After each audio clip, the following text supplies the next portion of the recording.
TVC, a TV do Correio da Manhã. Direto dos estúdios da TV Correio da Manhã em Petrópolis, começa agora o Correio Petropolitano Debate desta terça-feira. Hoje daremos destaque à cultura.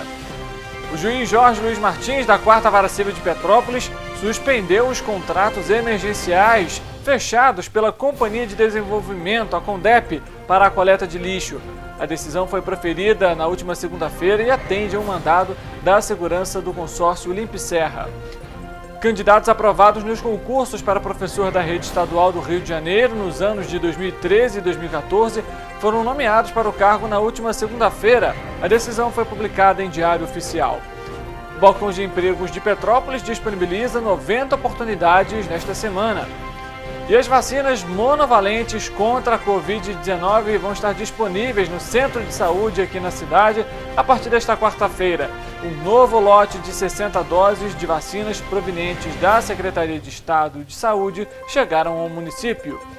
E a taxa de desocupação recuou em 8 das 27 unidades da federação no segundo trimestre deste ano, na comparação com o primeiro. Os dados foram divulgados hoje pelo IBGE.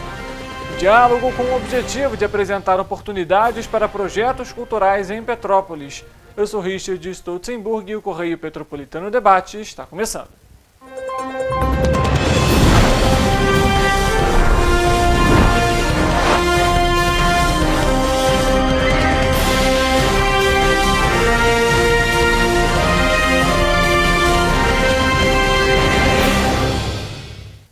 Olá, uma ótima tarde para você que nos acompanha. Seja bem-vindo a mais uma edição do Correio Petropolitano Debate. Terça-feira, já um clima de sol e calor aqui em Petrópolis, um tanto quanto diferente da última segunda-feira. E a gente começa essa edição com o nosso noticiário. Você é muito bem-vindo a curtir, comentar, compartilhar e interagir aqui durante a nossa programação. Lembrando, estamos ao vivo também nas nossas redes sociais. A gente começa já essa edição do Correio Petropolitano Debate falando sobre oportunidade, porque o Balcão de Empregos de Petrópolis na internet disponibiliza 90 oportunidades de trabalho em empresas do município. Para participar dos processos de seleção, os candidatos devem fazer o cadastro no site da Prefeitura em www.petropolis.rj.gov.br entre segunda-feira e sexta-feira. O Balcão de Empregos é um serviço da Secretaria de Assistência Social por meio do Departamento de Trabalho e Renda, o DETRA. Todos os candidatos concorrem nos processos seletivos desde que atenda aos requisitos exigidos pelos empregadores. Lembrando que as empresas têm responsabilidade integral pelo recrutamento e também pelas contratações. É importante ressaltar, elas são atualizadas semanalmente e também você pode deixar o seu cadastro atualizado, porque caso a sua vaga seja de acordo com a vaga do empregador, eles vão entrar em contato. Então, se seu e-mail, seu número de telefone não estiver correto, você pode perder uma oportunidade. Olha só, ainda nesse tema, estão abertas as inscrições para o concurso de seleção de estágio em Direito no Ministério Público Federal no Rio de Janeiro. Os interessados devem fazer a pré-inscrição até o dia 25 deste mês pela internet. O site vai aparecer na tela para você. Todos os candidatos devem confirmar a inscrição entre os dias 4 e 6 de outubro na sede da Procuradoria da República no Rio de Janeiro. E a prova vai ter questões objetivas e subjetivas e tem data prevista para o dia 3 de setembro. O estágio será realizado em atividades correlatas ao curso de formação, com duração de 20 horas semanais.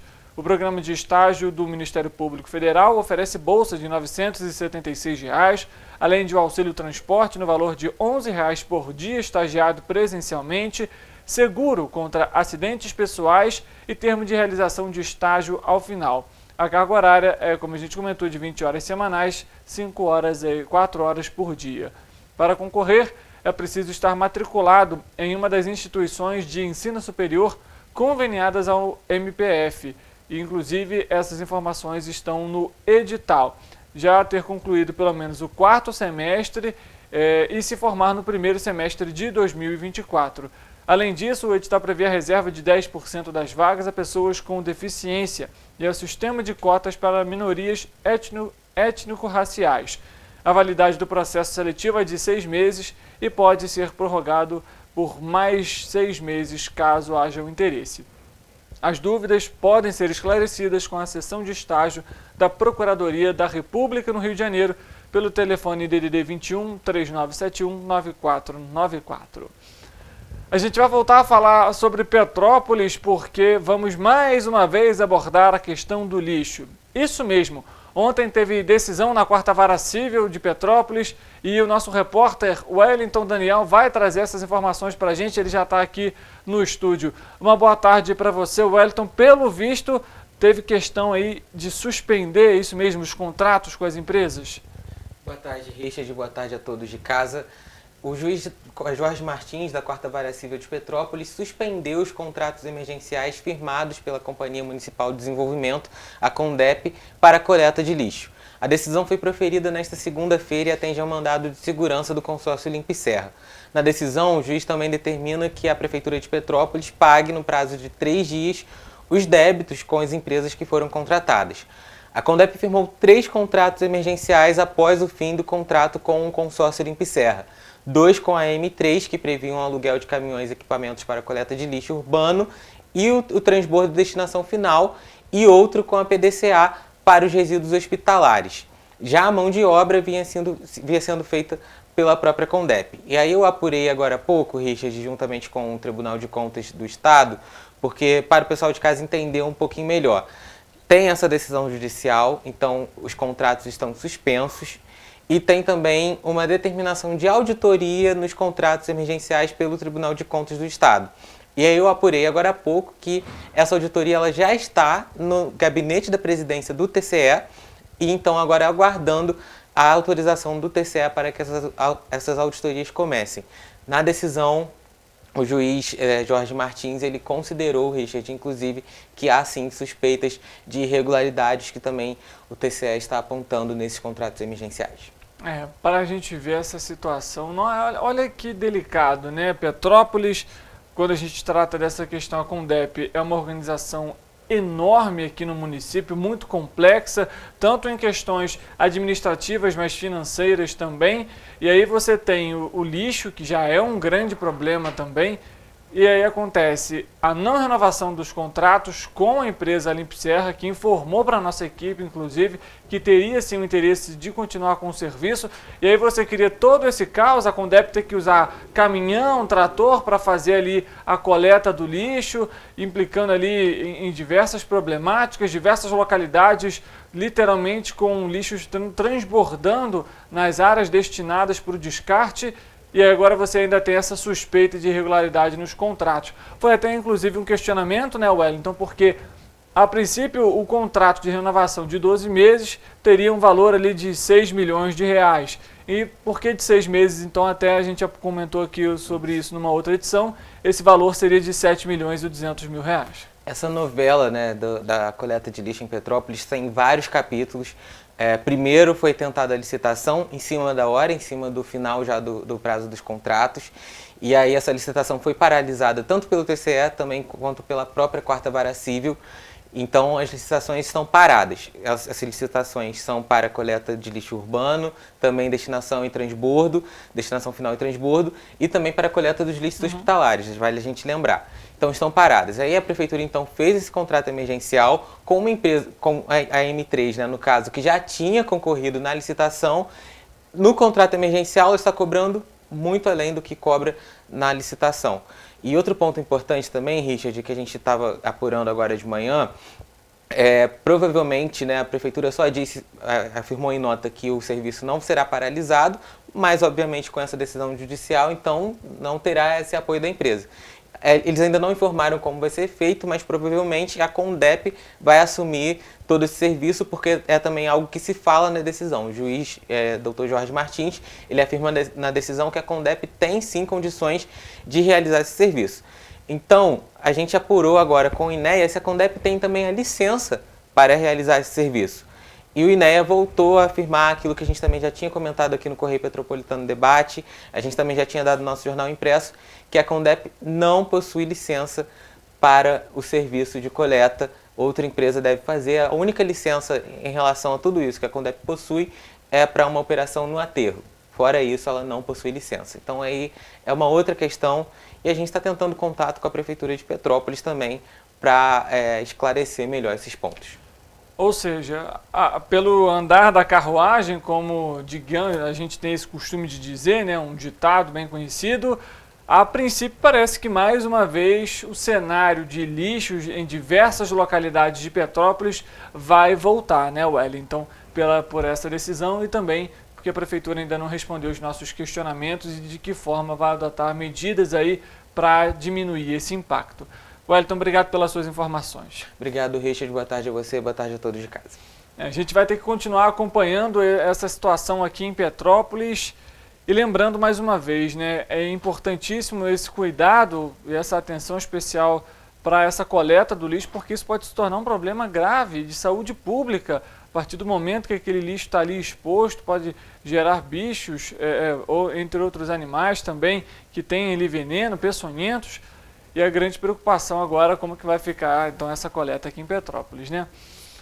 Olha só, a partir de amanhã, quarta-feira, vai estar disponível no Centro de Vacinas Monovalentes contra a Covid-19 para pessoas acima de 12 anos que ainda precisam iniciar ou completar o esquema vacinal primário. As doses vão estar acessíveis no Centro de Saúde Coletiva, aqui no centro da cidade, que fica localizado na rua Santos Dumont, de 8 da manhã até as 4h30 da tarde, às terças, quintas e sexta-feira. E de 8 da manhã até as 4h30 da tarde, também na segunda e na quarta-feira. Lembrando só que na segunda e na quarta-feira esse horário vai ser estendido até 7h30 da noite. O município recebeu um novo lote de 60 doses dessas vacinas que são provenientes da Secretaria de Estado de Saúde. O objetivo é ampliar a cobertura vacinal. Os interessados em se imunizar devem comparecer ao centro de saúde durante os horários que a gente comentou, levando o CPF ou o cartão do SUS, assim como a caderneta de vacinação. Como a gente sempre traz aqui, é importante você que está nos acompanhando manter a sua caderneta de vacinação em dia para evitar o agravamento das doenças, como a gripe, enfim, a Covid-19 também. Falando um pouco sobre outros assuntos, a taxa de desocupação recuou em 8 das 27 unidades da federação no segundo trimestre deste ano, na comparação com o primeiro. As principais quedas foram observadas no Distrito Federal, de 12% no primeiro trimestre para 8,7% no segundo, e também no Rio Grande do Norte, que teve uma queda aí de 1,9% no índice de desempregados. Também foram observados recuos nos estados de São Paulo, Ceará, Minas Gerais, Maranhão, Pará, também Mato Grosso do Sul. As outras 19 unidades da federação mantiveram as taxas de desocupação estáveis. A medida nacional divulgada no fim de junho recuou de 8,8% para 8% do primeiro para o segundo trimestre desse ano, ou seja, um recuo de 0,8% na quantidade de pessoas desempregadas no país. Entre os homens, a taxa ficou em 6,9% no segundo trimestre, enquanto a das mulheres é maior, de 9,6%. Há também discrepância na comparação de cor ou raça. Os brancos tiveram aí uma taxa abaixo da média nacional, que foi de 6,3%, enquanto pretos e pardos tiveram acima de 10% e 9,3%, respectivamente. A taxa de desocupação para as pessoas com ensino médio incompleto foi a maior entre todos os níveis de instrução, 13,6%. Para as pessoas com nível superior completo, essa taxa é bem menor, chega a 3,8%. A gente vai mudar de assunto e falar sobre uma outra questão que também envolve basicamente os empregos. Candidatos aprovados nos concursos para professor da rede estadual do Rio de Janeiro nos anos de 2013 e 2014 foram nomeados para o cargo na última segunda-feira. A decisão foi publicada no Diário Oficial do Estado. Ao todo, 632 profissionais passaram por todos os processos previstos nos editais e vão reforçar as salas de aula em todas as regiões do Estado fluminense. Desses 632 professores, 79 são dos cursos realizados em 2013 e os demais, ou seja, 553 dos concursos do ano de 2014. Eles vão ser recebidos em 14 regionais administrativas da Secretaria de Estado de Educação espalhadas em diferentes municípios do estado, conforme as unidades escolares nas quais vão trabalhar. E também vão atender a 13 disciplinas. Quais são elas? A gente fala para você. Artes, Biologia, Educação Física, Espanhol, Física, Geografia, História, Língua Portuguesa, além de Matemática, Química, Sociologia e também Ensino Religioso. A nomeação faz parte do chamamento dos 2.000 aprovados nesses concursos, que estão em processo final de convocação ou nomeação. Agora a rede estadual alcança a marca então de pouco mais de 54.600 professores, sendo 53.476 efetivos e pouco mais de 1.100 contratados. Além deles, outros 443 aprovados cumprem etapas previstas nos concursos e devem ser nomeados em breve. A pasta ainda informou que 588 professores vão ser convocados ainda no mês de agosto. Vamos falar de um outro assunto e um tanto quanto importante aqui no Correio Petropolitano Debate, que são os incêndios florestais. Até a primeira semana de agosto, o Corpo de Bombeiros realizou mais de 6.700 atendimentos de ocorrências de incêndios florestais. Por isso é preciso ficar atento, pois o período de estiagem ele segue até outubro. A nossa equipe conversou com o major do Corpo de Bombeiros do Rio de Janeiro, Fábio Contreiras, e que comentou sobre os incêndios e também as campanhas realizadas neste ano. Vamos acompanhar. O Corpo de Bombeiros, em todo o ano de 2023, já atendeu mais de 6.700 ocorrências de fogo em vegetação em todo o estado do Rio. Os incêndios ocorreram em todas as regiões do território fluminense, com prevalência na cidade do Rio de Janeiro, que teve mais de 2.300 desses eventos. A corporação, já atenta a esse período crítico, que vai de abril a outubro, criou uma campanha chamada Balão Mata nas redes sociais, que busca sensibilizar a população quanto aos riscos de soltar balões e acabar provocando um grande incêndio florestal. Outras causas muito comuns são as guimbas de cigarro em locais inapropriados, a queima de lixo indiscriminada e a soltura de fogos de artifício, por exemplo. Se você mora em locais próximos a vegetações e observou que o fogo rapidamente está se aproximando da sua casa, o ideal é sair o mais rápido possível da sua residência e acionar o telefone 193 para que o Corpo de Bombeiros possa o quanto antes atender a sua ocorrência. Os incêndios florestais causam sérios problemas também para o meio ambiente. O solo fica mais pobre, perde a cobertura vegetal e fica mais vulnerável para futuros problemas com chuvas e deslizamentos de terra. Em caso de incêndio, ligue para o 193 e imediatamente acione o quanto antes o Corpo de Bombeiros. Vale ressaltar, soltar balão é crime e desde 1998, só para você ter essa informação por meio da Lei 9.605.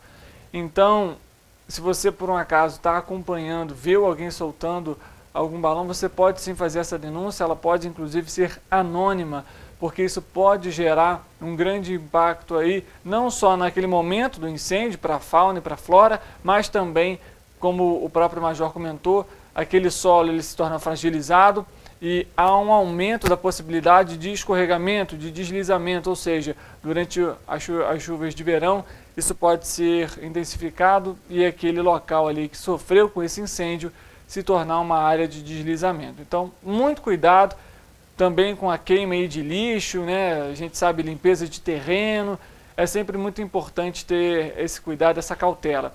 E vale ressaltar, em casos de incêndio, não tente combater o fogo. Ligue para o 193 pelo Corpo de Bombeiros ou para a Defesa Civil, 199, que são pessoas que estão aptas a realizar esse trabalho. Aqui em Petrópolis, neste ano, foram registradas 47 ocorrências de incêndios florestais, uma queda até considerável a 2022, quando foram realizados mais de 140 atendimentos. No entanto, em contrapartida, aqui em Petrópolis, as denúncias enviadas ao Linha Verde aumentaram em relação às queimadas regulares. Esse aumento corresponde a 30% do que a gente teve no ano passado. Lembrando que a gente ainda não terminou o ano, faltam aí alguns meses ainda e já aumentamos essa quantidade comparado a todo o ano de 2022. Enfim, já que falamos sobre condições climáticas e o período chuvoso, hoje o Correio Petropolitano Debate tem mais uma estreia, a previsão do tempo.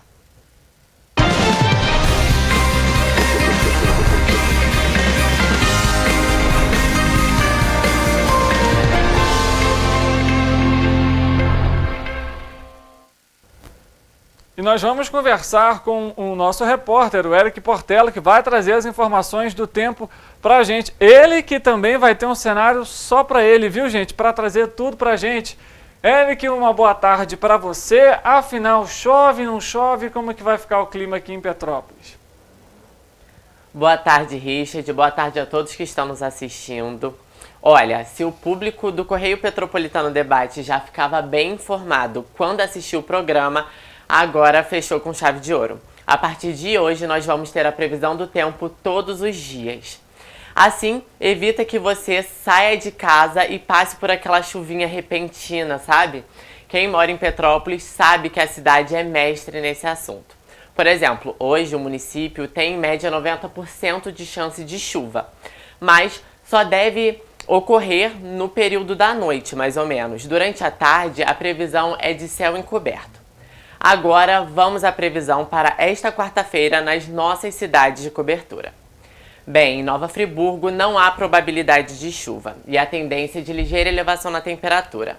Aqui em Teresópolis, o dia será de sol entre nuvens e a temperatura deve variar entre mínima de 11 e máxima de 24 graus. Petrópolis também não há probabilidade de chuva para esta quarta-feira. Como mostra aqui no nosso telão, em Paraíba do Sul, a temperatura deve se manter estável, variando entre mínima de 15 e máxima de 27 graus. Já em Pátio do Alferes, o dia será de sol entre nuvens e em Três Rios, a quarta-feira será de vento fraco, muitas nuvens no céu e não há probabilidade de chuva. Então, os moradores das cidades citadas aqui na previsão não devem precisar fazer o uso do guarda-chuva, mas é sempre bom deixar na bolsa, né? Porque vai que... Realmente, né, Eric, a gente sabe que em Petrópolis é uma caixinha de surpresa, né? Tem um dia que você sai de casa ali sem agasalho, chega no centro da cidade, passa frio ou então chove em determinadas regiões. Se possível, mantém pelo menos ali uma sombrinha, o guarda-chuva, como alguns gostam de comentar, pelo menos pequeno ali para você não passar nenhum aperto aí durante o dia. Obrigado pelas suas informações, Eric, uma boa tarde para você. A gente, inclusive, continua falando sobre isso porque a nossa equipe entrevistou a meteorologista Anete Fernandes, do Instituto Nacional de Meteorologia, e ela explicou sobre as tendências e o que ocasionou a queda na temperatura dos últimos dias. Anete Fernandes, meteorologista do Instituto Nacional de Meteorologia. Bom, nesta segunda-feira nós tivemos um dia nublado, com chuva isolada no Rio de Janeiro e com temperaturas amenas. Essa mudança no tempo, essa condição de tempo, teve diretamente associada à rápida passagem de uma frente fria e ao transporte de umidade favorecido pelo centro de alta pressão migratória que veio na retaguarda dessa frente fria. Então, o posicionamento desse centro de alta intensifica o transporte de umidade do oceano para o continente, que manteve o dia com muita nebulosidade e condição de chuva fraca. Essa condição ela tende a persistir no início da terça-feira, mas no decorrer da terça-feira já começa a reduzir a nebulosidade. No decorrer dos próximos dias, a tendência é de ligeira elevação das temperaturas. Terça-feira, um dia ainda com temperaturas amenas, a máxima na capital carioca não deve passar de 24 graus, mas a partir de quarta, subindo para 26, 28 na quinta, podendo chegar a 30 graus na sexta-feira. Então teremos aí a elevação gradual das temperaturas máximas nos próximos dias. Massa de ar frio está sobre o oceano, então não teremos declínio da temperatura mínima. Essa queda na temperatura máxima foi mais por conta da presença das nuvens sobre o estado. Aí então a gente acompanhando os motivos, né, aí por conta dessa temperatura mais amena que praticamente já foi embora, né? A gente já tem sol inclusive aqui em Petrópolis. E assim como aqui no município, o Hemocentro de Nova Friburgo também tem pedido apoio aos doadores. Como nós já trouxemos aqui no Correio Petropolitano Debate, durante o período de inverno as doações tendem a diminuir e a unidade fica E aí a gente, inclusive, tem a imagem para você que está nos acompanhando de como que estão os níveis dos estoques sanguíneos no Hemocentro de Nova Friburgo. Se você quiser doar, o Hemocentro fica localizado na Rua General Osório, número 324. E funciona de segunda a sexta-feira, de 8 da manhã até as 11h30 da manhã. E aí os índices mostram, então, lá, tipo sanguíneo B negativo praticamente zerado, não tem nenhuma doação foi feita regularmente.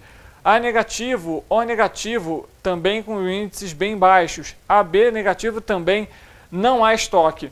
A gente tem aí um saldo mais alto, né, em relação aos tipos sanguíneos positivos, como B positivo, O positivo, O positivo e AB positivo.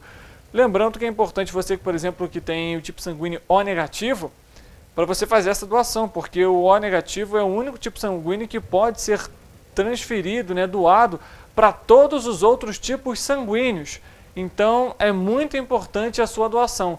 Assim como também das pessoas que, mesmo com os estoques ali, né, com os índices mais cheios, você também faça essa doação. A gente conversou aqui com a equipe do Banco de Sangue Santa Teresa aqui de Petrópolis e que comentou ali sobre as questões, né, do sangue, quanto tempo ele pode ficar armazenado, quanto tempo não pode. Então, faça essa doação, é sempre muito importante, você ajuda a salvar até 4 vidas. Lembrando algumas regrinhas básicas para você fazer a sua doação, é necessário ter entre 16 e 65 anos, desde que a primeira doação seja feita até os 60 anos. Além disso, para menores de 18 anos de idade, é necessário estar acompanhado dos responsáveis legais. Outra informação, não é necessário estar em jejum, mas é preciso evitar alimentos gordurosos até 3 horas antes da doação.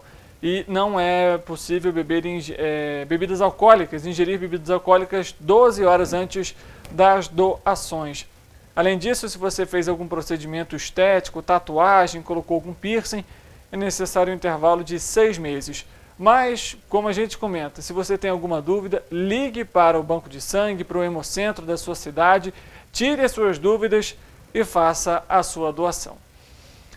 Na próxima quinta-feira, a Comissão dos Direitos da Mulher da Câmara Municipal vai realizar uma audiência pública com o tema Ciclo de Violência Doméstica e Familiar contra Mulheres, Origens e Formas de Combate. O encontro é aberto ao público e vai contar com a presença de representantes do poder público, pesquisadores sobre o assunto e a sociedade civil, com o objetivo de construir políticas públicas para superar o problema. Dados disponibilizados pela Polícia Militar do Estado do Rio de Janeiro confirmam a discussão e mostram que entre os meses de agosto de 2019 e 2022, cerca de 1.300 mulheres foram vítimas de violência doméstica em Petrópolis e assistidas pela Patrulha Maria da Penha. A audiência está marcada para as 7 horas da noite. Se você quiser participar, será uma boa oportunidade. O Correio Petropolitano Debate vai fazer um intervalo rápido. Na volta, nós traremos aqui uma entrevista voltada para a cultura, falando sobre os editais da Lei Paulo Gustavo. O nosso convidado teve um imprevisto, não pôde comparecer. No entanto, nós vamos trazer para você uma outra entrevista exclusiva também que fizemos aqui para falar sobre o projeto Galileu, que inclusive está com inscrições abertas, voltado para a tecnologia, para jovens e adolescentes que estão terminando o ensino médio e que querem ingressar no mercado de trabalho por meio da tecnologia.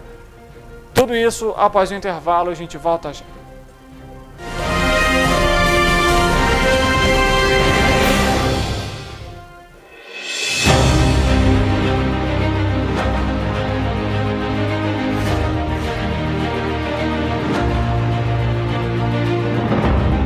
Jornalismo de direita.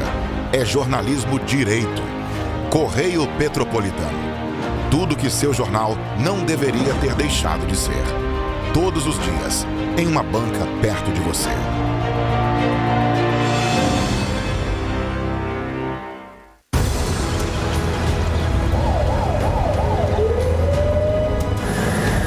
O governo do estado do Rio já investiu mais de 8 bilhões na saúde. E se eu dissesse que esse é o maior investimento na saúde já feito em toda a história do Rio? Eu diria que melhorou, mas eu quero mais. Depois de 3 anos parados, os mamógrafos móveis estão de volta. Pra gente cuidar melhor das mães e dos bebês. O governo do estado também está investindo na saúde especializada. Porque se o problema é complicado, mais atenção ele precisa. Melhorou, mas para a saúde a gente sempre quer mais. O importante é que a saúde esteja mais perto das pessoas. Por isso, todas as regiões do Rio recebem a mesma atenção. Melhorou, mas eu ainda quero mais. O governo do Rio de Janeiro também quer. Então pode ter certeza, o trabalho e os investimentos vão continuar. Governo do Estado do Rio de Janeiro. Rio de Janeiro, atração o ano inteiro. Tem descanso, tem folia, noite e dia, alegria, sol e praia, diversão. No prato ou copo, a festa, o bar, museu ou bloco.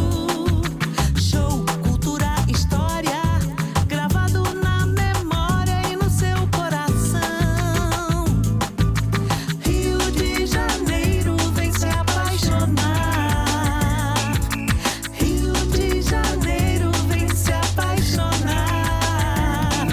Cidades maravilhas, campo, mata, serra e trilha, em estado de emoção. Tem o Rio de Janeiro, que você já ama, e o Rio, que ainda vai conquistar você. Apaixone-se pelo Rio. Rio de Janeiro, vem se apaixonar. Rio de Janeiro, vem se apaixonar. Governo do Estado do Rio de Janeiro.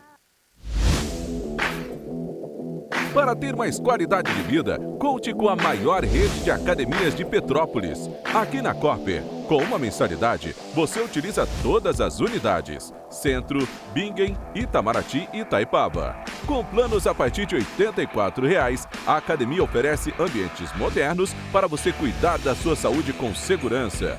Os espaços contam com dezenas de aparelhos de musculação, diversos equipamentos para aeróbico e funcional.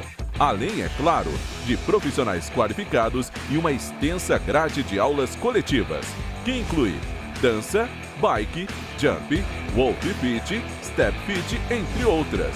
Nossas estruturas são equipadas com salas de musculação e aulas coletivas, salas de avaliação física e nutricional, vestiários e estacionamentos amplos. Venha nos fazer uma visita e surpreenda-se! Minha mãe é socorrista do SAMU. Ela trabalha muito ajudando as pessoas. Ela está sempre pronta para atender todo mundo, em todo canto da cidade. E para atender as pessoas com mais agilidade, agora tem até moto, a motolância, e helicóptero também. Ela me contou que agora o Rio tem muito mais SAMU. É verdade, o SAMU mudou para atender melhor, para chegar mais rápido. O governo do Rio inaugurou mais bases 24 horas, contratou mais socorristas e mais equipamentos. E sabe o que mais? Agora tem SAMU em todos os municípios do Rio. Porque nós, do governo do estado, colocamos as contas em dia e investimos mais de 87 milhões de reais nesse serviço que é essencial, o nosso SAMU. A saúde merece sempre mais. Então, pode ter certeza, o trabalho e os investimentos vão continuar. Governo do Estado do Rio de Janeiro.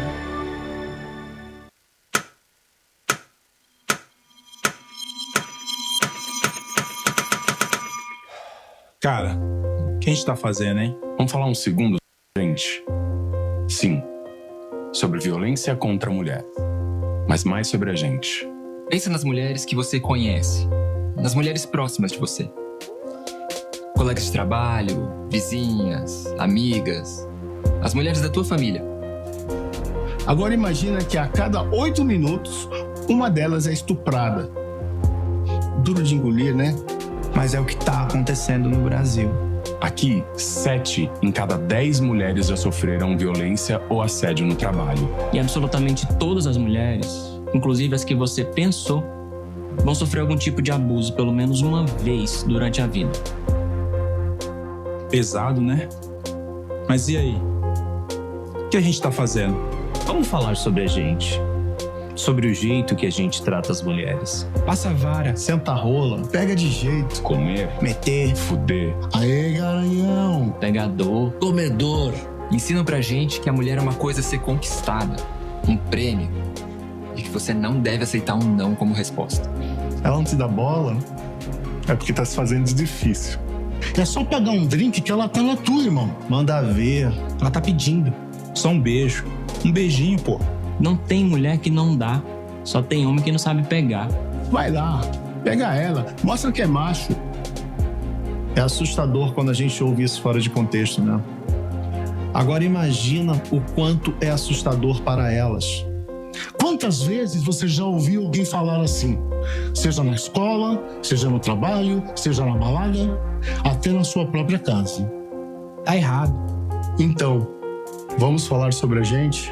Porque a gente pode mudar essa realidade. Não tem que ser desse jeito. A violência contra a mulher não é um problema da mulher. É um problema nosso. É problema meu. É problema meu. É um problema meu. Meu. Meu. Meu. Meu. Meu. Meu. Meu. Meu. Meu. Meu. É um problema meu. A responsabilidade é nossa.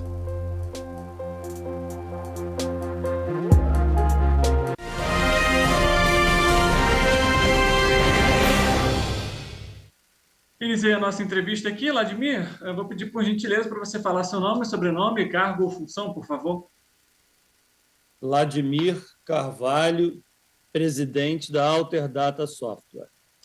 Vladimir, a gente viu aí as inscrições para o projeto Galileu foram abertas. Queria que você falasse um pouco, primeiro, do início do projeto e também quantas vagas vão ser ofertadas nessa edição. O projeto Galileu tem feito uma diferença enorme aqui na nossa região serrana como um todo, porque ele está vamos dizer assim, na veia do que a nossa sociedade precisa, né?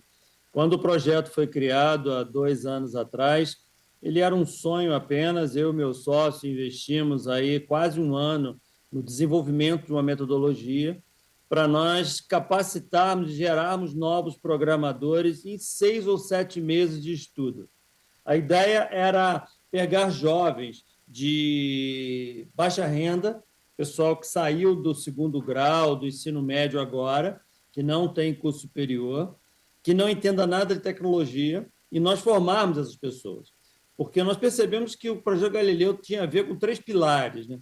Um dos pilares é que as empresas de tecnologia precisavam muito de programadores. Nós estávamos, as empresas, perdendo negócios, perdendo programadores para Estados Unidos, Europa, para várias situações, que estavam numa situação bem desconfortável.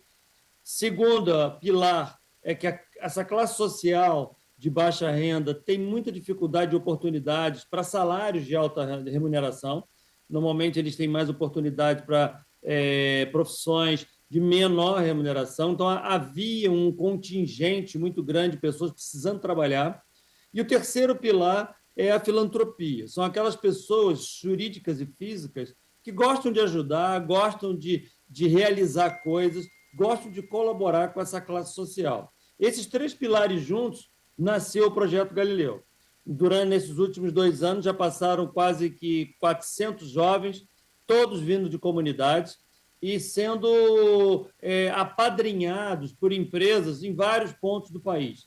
Então, muitas estão aqui na região serrana e muitos estão em São Paulo, Rio de Janeiro e em outros lugares. Alguns padrinhos, pessoa física, estão até no exterior, patrocinando esses jovens para entrarem nas profissões.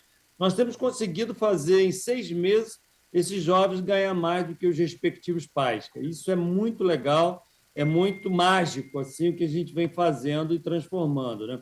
De semestre para semestre, o ciclo muda. A gente, às vezes, pode ofertar mais vagas porque tem mais padrinhos, às vezes é um pouco menos, porque não tem a quantidade de padrinhos que a gente gostaria de ter. Então, esse tipo de matéria acho que é muito importante para sensibilizar 2 lados. Um lado é o estudante, para mostrar para eles que trabalhar com tecnologia não precisa ser um cientista, não precisa ser alguém que entenda profundamente de matemática, de cálculo, que, às vezes, nós já escutamos alguns jovens falar: não, isso não é para mim, eu não gosto de matemática. E não é bem assim. Então, vivendo um pouco dessa ciência, ele vai entender que é possível, uma pessoa normal, padrão, sem problema nenhum, você ser um profissional da área. E a outra sensibilização é em relação às empresas da região e os empresários, pessoas que têm um poder aquisitivo um pouco maior. As pessoas físicas podem patrocinar 1 aluno, 2 alunos. As empresas, a gente está tentando formar turma de 30 alunos sendo patrocinados por uma determinada empresa. E, às vezes, empresas se unem. Às vezes, 2 amigos, 3 amigos têm uma empresa, eu vou pagar 10, você paga 10, outro paga 10.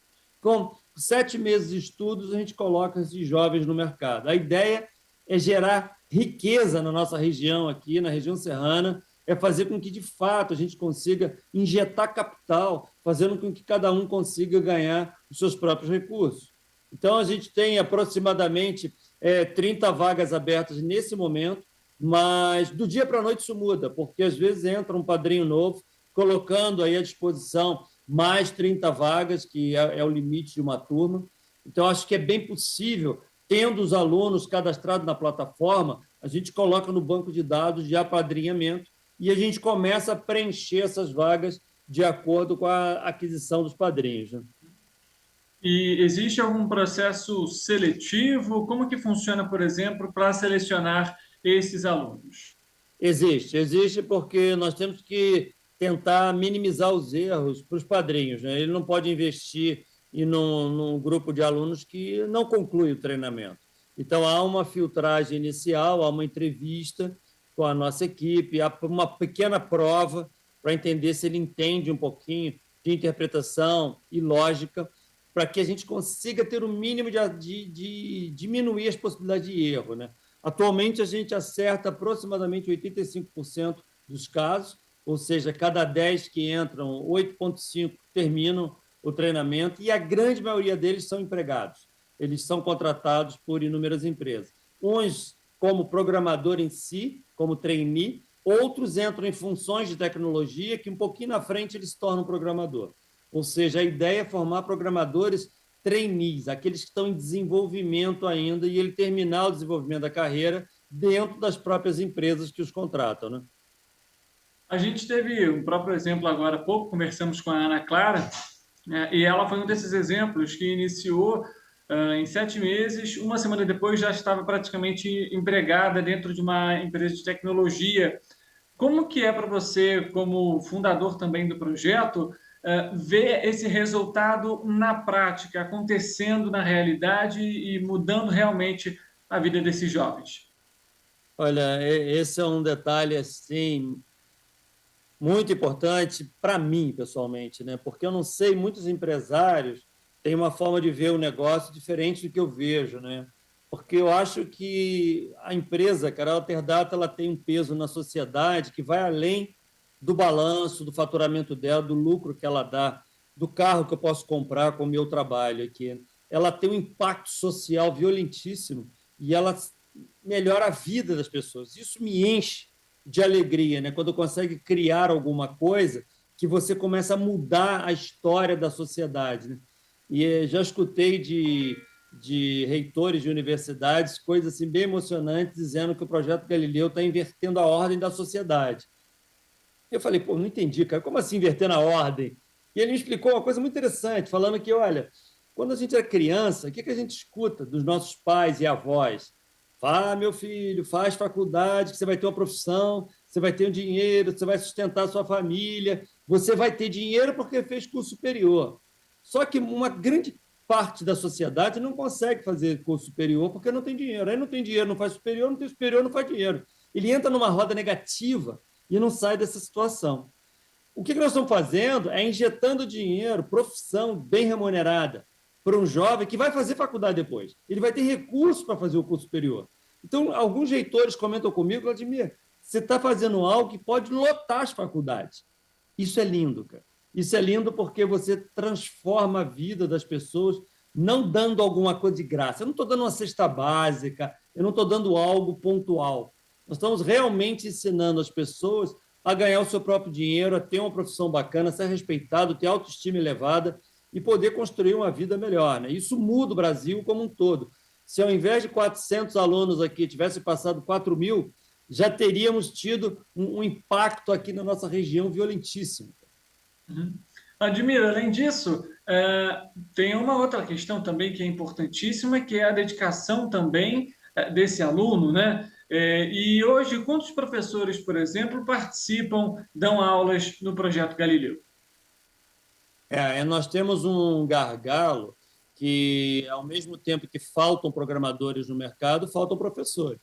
Então, a gente fica ao tempo inteiro localizando novos professores, que são profissionais que estão no mercado e que venham trabalhar de forma remunerada no Projeto Galileu. Então, hoje são 5 professores que estão intercalando os trabalhos para ministrar aulas para todos eles. E esses padrinhos que estão apadrinhando, grande parte dessa remuneração é para esses professores, porque o Projeto Galileu ele é feito por uma instituição sem fins lucrativos. Nós criamos uma associação sem fins lucrativos, então os valores são direcionados totalmente para pagar as despesas relacionadas a esses treinamentos, né? Então, a gente fica o tempo inteiro localizando novos professores para deixá-los aqui na retaguarda esperando novas turmas, para não corrermos o risco de ter padrinho, ter aluno e não ter professor, né? Então, é uma triangulação que tem que ter uma preocupação contínua. Já aconteceu de algum aluno se tornar até mesmo algum alterdatano, como vocês mesmos chamam, Admir? Já, sem dúvida. Porque na hora que eles estão se formando, a gente oferece para um monte de empresas, inclusive para a Alterdata. Então, quando eles saem do Projeto Galileu, e os que são contratados pela Alterdata, eles entram numa coisa que nós chamamos de labs, um laboratório. Eles entram para um laboratório, para você ter uma ideia, nesse momento tem 15 no labs. Eles estão 15 que estão sendo acompanhados, mentorados por uma pessoa experiente, e eles, na medida do desenvolvimento individual de cada um, eles vão saindo do labs e indo para os times de desenvolvedores, eles vão migrando para várias equipes, né? Então, tem vários casos aqui dentro, e casos de muito sucesso, porque os professores, quando estão dando aula, conseguem perceber aqueles que têm um talento natural, que aceleram mais do que outros, e o aprendizado ele não é tão homogêneo, né? Uns aprendem mais rápido do que outras pessoas. Admir, queria que você falasse também um pouquinho sobre essa questão do mercado de trabalho. A gente sabe que o setor de tecnologia hoje ele demanda uma mão de obra grande e que ainda assim existe uma falta, né, de profissionais, né, de mão de obra qualificada. E isso também, de alguma forma, pode ser um incentivo para os jovens se atentarem para o setor de tecnologia? Olha, sem dúvidas, eu acho que nós estamos vivendo um problema e uma oportunidade ao mesmo tempo, né? Porque a falta de profissionais de tecnologia, ela gera uma oportunidade para quem quer entrar na área, porque se torna mais fácil você entrar nessa área porque tem muita oportunidade. E por oportunidade de excelentes remunerações. Estudos demonstram que até 2030, 80% das maiores vagas no mercado de trabalho vão ser na área de tecnologia, de uma série de vertentes, porque tecnologia não é só ser um programador, você pode trabalhar com cibersegurança, você pode trabalhar com análise de dados, big data, inteligência artificial, tem um monte de vertentes. Quando a gente dá treinamento no Projeto Galileu, nós estamos dando o primeiro empurrãozinho para entrar na área, e eles vão escolhendo as áreas que mais têm afinidade com ele, né? E como nós podemos, como há uma carência nacional e global, essas pessoas têm que botar na mente que eles podem prestar serviço para companhias no mundo inteiro. Ele pode estar aí em Petrópolis, aqui em Teresópolis, prestando serviço para empresas europeias, norte-americanas, sem menor problema, porque o mundo inteiro consome programadores. Lá no passado, as empresas que contratavam programadores eram empresas como a Alterdata, uma empresa de desenvolvimento de software. Hoje, nesse momento, empresas de automóvel precisam de programadores, empresas que faz geladeira precisam de programadores, empresas de segurança precisam de programadores, empresas de mídia precisam de programadores. Então, um monte de atividade necessita um profissional, desse tipo de profissional. Nós, de tecnologia, somos a base do desenvolvimento de outras profissões. Um engenheiro não consegue construir ponte se não usar um software de cálculo estrutural. Um médico não consegue trabalhar direito se não tiver um programador fazendo software para o tomógrafo. Então, todas as profissões, praticamente, o que está acontecendo aqui agora, nós estamos numa reunião online. Essa reunião só foi possível, essa entrevista só foi possível porque um programador fez esse software. Senão, não seria possível. Então, nós estamos na essência de mudar o mundo. Trabalhar com desenvolvimento de software é uma das coisas mais fantásticas que existem. E as pessoas que vêm de uma classe social mais humilde têm que entender esse volume de oportunidade. E, às vezes, não entendem. Nós já tivemos mais de um caso aqui no Projeto Galileu, que um aluno, sendo pago por alguém, parou de vir na aula. Nós ligamos para ele, falou, o que aconteceu, que você não está vindo mais à aula? E ele deu a seguinte resposta: minha mãe mandou eu parar de fazer essa bobeira, falou a palavra bobeira, mandou parar de fazer essa bobeira porque eu tenho que trabalhar. O que significa isso? A família não está entendendo que esse garoto pode ser o alicerce da família. Ele pode mudar a história da família inteira, mas a família não tem nível educacional para compreender que o garoto está na frente de uma maior oportunidade que todas as gerações deles podem ter tido. Então, é um trabalho que eu acho que vocês da imprensa podem ajudar muito, como matérias como essa, sensibilizando as pessoas que realmente nós estamos dando um tiro certo em mudar a história da nossa sociedade, diminuir as desigualdades sociais que são tão expressivas aqui no Brasil. Né? E, Vladimir, até quando, por exemplo, então as inscrições vão estar abertas para essa edição? Nós temos um site do projeto que tem todas as informações. O site projetogalileu.com.br. Lá tem datas, tem formulário de inscrição, lá tem, se você quer ser padrinho, você pode mandar informações para a gente, que o nosso time liga para você para explicar todos os detalhes. As turmas de inscrição, mudam datas, porque depende do volume de padrinhos que a gente consegue, não é uma coisa tão engessada. Então, é melhor consultar o site para ter essas informações que estão mudando a todo momento. Vladimir, além disso, você comentou sobre essa questão, por exemplo, do apadrinhamento. No início do projeto, com hoje, por exemplo, que já tem 2 anos, como que está sendo também o retorno de empresas e de pessoas físicas com esse olhar mais sensível para a causa, não só pela questão da tecnologia em si, mas pela questão social, que é o que a gente estava comentando antes, da oportunidade para esses jovens e, de alguma forma, ele poder transformar a vida dele em 7, 8 meses?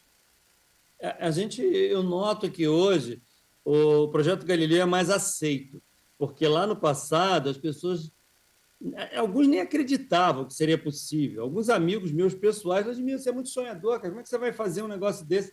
Eles não acreditavam. E hoje, quando a gente vê resultados concretos, pessoas trabalhando, tendo boa remuneração, a coisa é um pouco mais fácil. Então, a conversa com as empresas e com as pessoas físicas é mais simples, porque eles entendem, de fato, que você dar, sei lá, R$500 numa cesta básica lá numa comunidade, para alguém, isso não resolve o problema da vida dessa pessoa. Mas se você der R$500 por mês para cada aluno, você está mudando a vida da família inteira, porque esse garoto daqui a pouco vai estar ganhando 4, 8, 10 mil reais por mês. Isso muda a história toda. Então, a filantropia, o ajudar, nesse caso, é um ajudar sendo ajudado. Você não está dando só, você está dando para receber algo em troca, que é uma mudança da nossa sociedade. Então, não é simplesmente assistencialismo, é algo, de fato, para ir mudando o poder aquisitivo, mudando a injeção de capital na sociedade, que melhora para todos nós, né? E como que tem sido o retorno também dos alunos com o projeto? A gente teve o exemplo da Ana Clara, mas teve algum aluno assim que te marcou muito durante essa trajetória do projeto? Teve, cara. Tem histórias lindas, história de chorar, né? Porque coisas que você escuta... Nós tivemos um caso aqui que fizemos alguns vídeos gravando e um menino falou: olha, eu nem sei se eu estou acreditando que eu estou ganhando mais que meu pai. Um garoto de 20 anos de idade. Então, são coisas desse tipo que mexem muito com a gente. Tem uma história de um dos meninos que foi muito impactante, porque o garoto queria fazer o Projeto Galileu, passou nas provas, estava tudo pronto, e ele não tinha um computador para ter as aulas online. E ele conseguiu convencer a família. Fizeram uma vaquinha, pai, mãe, vizinho, padrinho, tio, irmão. O pessoal juntou um dinheiro, ele comprou um notebook, começou a fazer o curso. Antes de se formar, estava quase se formando, ele foi contratado. Isso motivou a irmã dele. A irmã falou que também queria. Com o salário dele, ele comprou o notebook da irmã. Aí começou a transformação. A irmã fez o curso também. Quando ela estava quase terminando, eles dois estavam contratados e tinham que trabalhar de home office. A casa deles só tinha um cômodo, numa comunidade. Com o salário dos dois, eles alugaram uma casa maior e a família inteira mudou para uma casa maior. Isso é um negócio lindo, cara. Toda vez que eu conto essa história, eu me emociono, porque você está mudando a vida de todo mundo, não é só daquele jovem que está estudando, né? Então, são histórias desse tipo que são muito impactantes. Admir, alguma outra informação importante que você gostaria de ressaltar aqui na nossa entrevista sobre o projeto? Só uma chamada realmente para que as empresas da nossa região contribuam, ajudem, procura a gente, mesmo que você não possa patrocinar uma turma inteira, que patrocine um pouquinho. Se nós tivermos jovens estudando o tempo inteiro, eu acho que a sociedade toda aumenta o poder aquisitivo. Eu me lembro, há pouco tempo agora, alguns meses atrás, eu estava cortando meu cabelo num barbeiro aqui da cidade, e ele me perguntou, né? Eu vi o senhor falando na televisão sobre o Projeto Galileu, o que é isso? Aí ele estava cortando e eu explicando o que eu estou falando para você, isso assim, quanto ganha uma pessoa, como é que é a remuneração, tal, e ele está cortando. Quando terminou, ele falou assim, Vladimir, isso então quer dizer que a sociedade, aqui na nossa cidade, o poder aquisitivo vai subir, eu vou poder cobrar mais pelo meu corte de cabelo? Eu falei exatamente isso. É isso aí. O que nós queremos é que esses jovens comprem carro, comprem apartamento, que gastem mais nos supermercados, que ele pague colégios melhores para os filhos. É isso. Mas, para isso, a gente precisa de um momento agora de quem tem um pouco mais de recurso, ajudar quem tem um pouco menos de recurso, proporcionando a coisa mais importante que nós podemos dar para alguém: educação. Perfeito. Vladimir, obrigado pela presença mais uma vez aqui, por conversar com a nossa equipe e por falar um pouquinho do projeto. Muito bom, show de bola. Conta sempre com a gente. Um abraço. Um abraço. Valeu, tchau. Tchau, tchau.